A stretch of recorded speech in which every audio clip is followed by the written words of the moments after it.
जय हिंद दोस्तों, कैसे हैं आप सभी। आशा करता हूं बहुत ही अच्छे होंगे। इस वीडियो में हम अपने लिए लेकर आए टॉप जी के जीएस के प्रश्न। ये ऐसे प्रश्न हैं जो बार बार एग्जाम में पूछते हैं। तो अगर आप रेलवे, एनटीपीसी, ग्रुप डी या किसी भी अन्य एग्जाम की तैयारी कर रहे हैं, या वीडियो आपके लिए बहुत ही खास रहेगा। यहाँ आपके लिए ऐसे ऐसे चुनिंदा प्रश्न लेकर आए जो आपके एग्जाम में सीधे सीधे छपेंगे। तो चलिए वीडियो की शुरुआत करते हैं। वीडियो के अंत में फीडबैक जरूर दीजिएगा। देखते हैं पहला क्वेश्चन क्या पूछा है आपसे। पहला क्वेश्चन जो पूछा है वह पूछा है, भारतीय संविधान का निम्नलिखित में से कौन सा अनुच्छेद राष्ट्रीय अनुसूचित जाति आयोग का प्रावधान करता है। आपसे पूछा है कि भारतीय संविधान का निम्नलिखित में से कौन सा अनुच्छेद राष्ट्रीय अनुसूचित जाति आयोग का प्रावधान करता है। बताइए इस प्रश्न का राइट आंसर क्या है। राइट आंसर मेरे साथ कमेंट बॉक्स में लिख दीजिए। राइट आंसर जो हो जाएगा वो हो जाएगा ऑप्शन डी, अनुच्छेद 338 इस प्रश्न का राइट आंसर हो जाएगा। अनुच्छेद 338 के तहत राष्ट्रीय अनुसूचित जाति आयोग का प्रावधान किया जाता है। इस आयोग का उद्देश्य अनुसूचित जातियों के संवैधानिक संरक्षण, कल्याण और विकास की निगरानी करना है। प्रारंभ में यह आयोग अनुसूचित जाति और जनजाति दोनों के लिए संयुक्त आयोग था, परंतु 29वें संविधान संशोधन 2003 द्वारा इसे विभाजित कर दिया गया। अनुच्छेद 338 अनुसूचित जाति आयोग और अनुच्छेद 338 से अनुसूचित जनजाति आयोग का गठन भारत के राष्ट्रपति द्वारा किया जाता है। अब चलते हैं अगले प्रश्न की ओर। देखते हैं अगला प्रश्न क्या पूछा है आपसे। अगला प्रश्न जो पूछा है वह पूछा है, राष्ट्रीय मानवाधिकार आयोग के अध्यक्ष व सदस्यों की नियुक्ति के लिए गठित समिति में कौन शामिल होता है। बताइए इस प्रश्न का राइट आंसर क्या हो जाएगा। देखते हैं आपकी तैयारी कैसी है। राइट आंसर का आप लोग कमेंट बॉक्स में बता दीजिए क्या होगा इसका राइट आंसर। तो इस प्रश्न का जो राइट आंसर हो जाएगा वो हो जाएगा ऑप्शन बी। ऑप्शन बी इस प्रश्न का राइट आंसर हो जाएगा। एनएचआरसी की बात हो रही है तो एनएचआरसी की स्थापना जो हुई थी 1993 में हुई थी। इसमें कुल 13 सदस्य होते हैं। इस नियुक्ति समिति में प्रधानमंत्री अध्यक्ष होते हैं। ध्यान रहे, राज्यसभा का सभापति यानी कि उपराष्ट्रपति इस समिति में शामिल नहीं होता है, बल्कि राज्यसभा का उपसभापति इसमें शामिल होता है। यह भी ध्यान रखिएगा। अब चलते हैं अगले प्रश्न की ओर। देखते हैं अगला प्रश्न क्या पूछा है आपसे। अगला प्रश्न जो पूछा है वह पूछा है, निम्नलिखित में से कौन सी जम्मू और कश्मीर केंद्र शासित प्रदेश की सबसे लंबी पर्वत श्रृंखला है। आपसे पूछा है कि निम्नलिखित में से कौन सी जम्मू और कश्मीर केंद्र शासित प्रदेश की सबसे लंबी पर्वत श्रृंखला है। बताइए राइट आंसर क्या हो जाएगा। राइट आंसर हो जाएगा ऑप्शन सी, पीर पंजाल श्रेणी इस प्रश्न का राइट आंसर हो जाएगा। ऑप्शन सी इस प्रश्न का राइट आंसर है। पीर पंजाल जम्मू कश्मीर की सबसे लंबी पर्वत श्रृंखला है। यह श्रृंखला मुख्य रूप से ग्रेट हिमालय यानी कि महान हिमालय का हिस्सा माना जाती है। या दूसरी ओर जास्कर श्रेणी ट्रांस हिमालय का हिस्सा है जो लद्दाख को के समीप आती है। अब चलते हैं अगले प्रश्न को। देखते हैं अगला प्रश्न क्या पूछा है आपसे। अगला प्रश्न पूछा है वह पूछा है, विष्णु प्रयाग निम्नलिखित में से किन नदियों के संगम पर स्थित है। आपसे पूछा है कि विष्णु प्रयाग जो है निम्नलिखित में से किन नदियों के संगम पर स्थित है। बताइए राइट आंसर क्या हो जाएगा। राइट आंसर कमेंट बॉक्स में लिख दीजिए। राइट आंसर हो जाएगा ऑप्शन सी, धौली गंगा और अलकनंदा। ऑप्शन सी इस प्रश्न का राइट आंसर हो जाएगा। विष्णु प्रयाग उत्तराखंड के प्रसिद्ध पंच प्रयागों में से एक, जहां धौली गंगा और अलकनंदा मिलती है। देवप्रयाग में अलकनंदा और भगीरथी मिलकर गंगा नदी का निर्माण करती हैं। कर्णप्रयाग में अलकनंदा और पिंडर नदी का संगम होता है। अब चलते हैं अगले प्रश्न की ओर। देखते हैं अगला प्रश्न क्या पूछा है आपसे। अगला प्रश्न जो पूछा है वह पूछा है, कश्मीर की प्रसिद्ध घाटी किन पर्वत श्रेणियों के बीच स्थित है। आपसे पूछा है कि कश्मीर की प्रसिद्ध घाटी किन पर्वत श्रेणियों के बीच स्थित है। बताइए राइट आंसर क्या हो जाएगा। राइट आंसर कमेंट बॉक्स में लिख दीजिए। बताइए इस प्रश्न का राइट आंसर क्या हो जाएगा। राइट आंसर जो हो जाएगा वो हो जाएगा ऑप्शन ए। ऑप्शन ए इस प्रश्न का राइट आंसर हो जाएगा। पीर पंजाल और जास्कर श्रेणी, कश्मीर घाटी इन दो प्रमुख श्रेणियों पीर पंजाल और जास्कर के बीच स्थित है। पीर पंजाल श्रेणी ग्रेट हिमालय पर का हिस्सा है और जास्कर श्रेणी जो है ट्रांस हिमालय का हिस्सा मानी जाती है। अब चलते हैं अगले प्रश्न को। देखते हैं अगला प्रश्न क्या पूछा है आपसे। अगला प्रश्न जो पूछा है वह पूछा है, भारत के पहले क्षेत्रीय ग्रामीण बैंक यानी कि प्रथमा बैंक का मुख्यालय किस शहर में स्थित है। आपसे पूछा है कि भारत के पहले क्षेत्रीय ग्रामीण बैंक प्रथमा बैंक का मुख्यालय किस शहर में स्थित है। बताइए राइट आंसर इसका क्या हो जाएगा। राइट आंसर कमेंट बॉक्स में लिख दीजिए। राइट आंसर जो हो जाएगा वो हो जाएगा ऑप्शन बी, मुरादाबाद इस प्रश्न का राइट आंसर है। यह बैंक 1975 में नरसिम्हन समिति की सिफारिश पर खोला गया था। मुरादाबाद उत्तर प्रदेश में स्थित है और इसे भारत की पीतल नगरी भी कहा जाता है। एग्जाम में पूछा गया प्रश्न है कि पीतल नगरी किसे कहा जाता है, तो मुरादाबाद को पीतल नगरी कहा जाता है। क्षेत्रीय ग्रामीण बैंकों का मुख्य उद्देश्य ग्रामीण और कृषि क्षेत्रों में बैंकिंग सुविधा पहुंचाना है। अब चलते हैं अगले प्रश्न को। देखते हैं अगला प्रश्न क्या पूछा है आपसे। अगला प्रश्न जो पूछा है वह पूछा है, भारत में कौन सी पंचवर्षीय योजना हैरॉड डॉमर मॉडल पर आधारित है।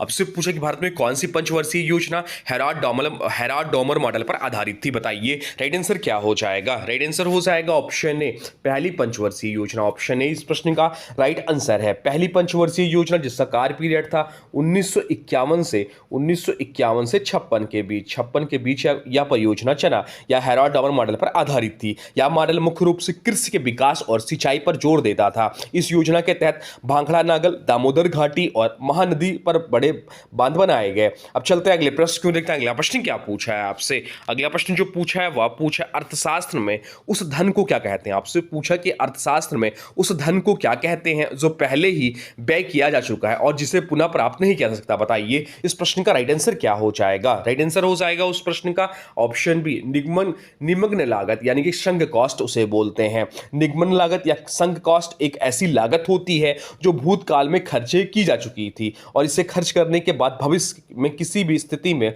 वापस नहीं किया जा सकता। व्यापार निर्णय लेते समय आमतौर पर निगमन लागत को नजरअंदाज करने की सलाह दी जाती है। अब चलते हैं अगले प्रश्न को देखते हैं अगला प्रश्न क्या पूछा है आपसे। अगला प्रश्न जो पूछा है वह पूछा 1991 में बैंकिंग क्षेत्र के उदारीकरण की सिफारिश निम्नलिखित में से किस समिति ने की थी। आपसे पूछा कि 1991 में बैंकिंग क्षेत्र के उदारीकरण यानी कि लिबराइजेशन की सिफारिश निम्नलिखित में से किस समिति ने की थी। बताइए राइट आंसर क्या हो जाएगा। राइट आंसर हो जाएगा ऑप्शन सी, नरसिम्हन समिति इस प्रश्न का राइट आंसर हो जाएगा। नरसिम्हन समिति ने 1991 में भारत में व्यापक बैंकिंग सुधारों की नींव रखी थी।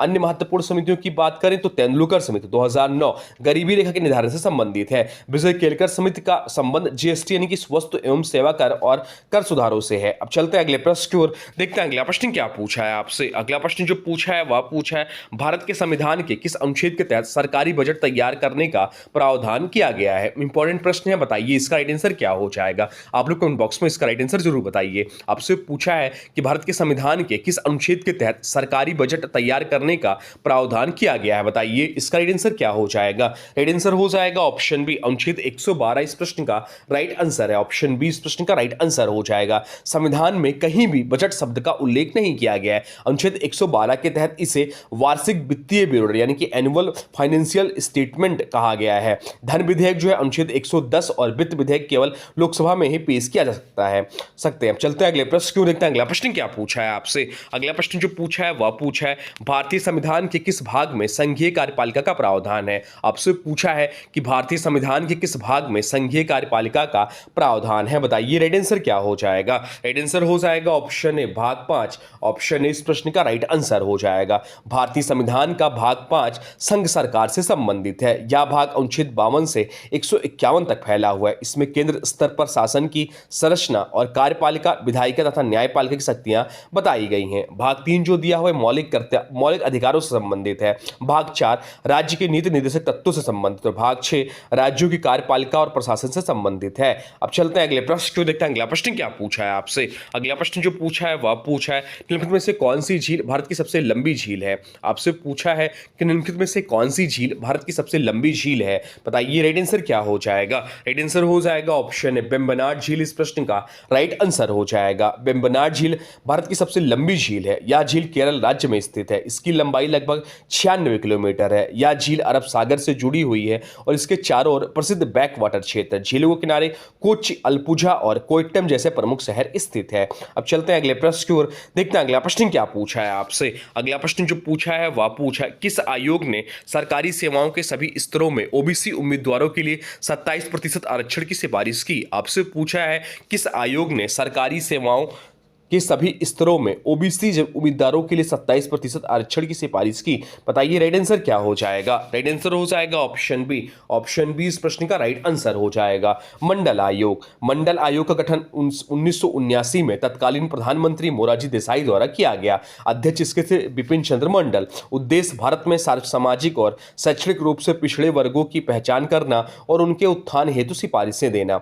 मुख्य सिफारिश थी सरकारी नौकरियों और शैक्षणिक संस्थानों में ओबीसी वर्ग के लिए 27% आरक्षण। इसे 1990 में प्रधानमंत्री पीबी सिंह की सरकार ने लागू किया। अब चलते हैं अगले प्रश्न की ओर देखते हैं अगला प्रश्न क्या पूछा है आपसे। अगला प्रश्न जो पूछा है वह पूछा है भारत में मुख्य चुनाव आयुक्त की नियुक्ति किसके द्वारा की जाती है? आपसे पूछा है कि भारत में मुख्य चुनाव आयुक्त की नियुक्ति किसके द्वारा की जाती है? बताइए राइट आंसर क्या हो जाएगा? राइट आंसर हो जाएगा ऑप्शन ए, भारत के राष्ट्रपति द्वारा। ऑप्शन ए इस प्रश्न का राइट आंसर हो जाएगा। मुख्य चुनाव आयुक्त और अन्य चुनाव आयुक्तों की नियुक्ति भारत के राष्ट्रपति द्वारा की जाती है। यह प्रावधान भारतीय संविधान के अनुच्छेद 324 में दिया गया है। इनका कार्यकाल जो होता है 6 वर्ष या 65 वर्ष की आयु तक जो पहले हो। मुख्य चुनाव आयुक्त को हटाने के लिए की प्रक्रिया सुप्रीम कोर्ट के न्यायाधीश के समान होती है, जैसे इसे महाभियोग की प्रक्रिया जैसे महाभियोग जैसी प्रक्रिया।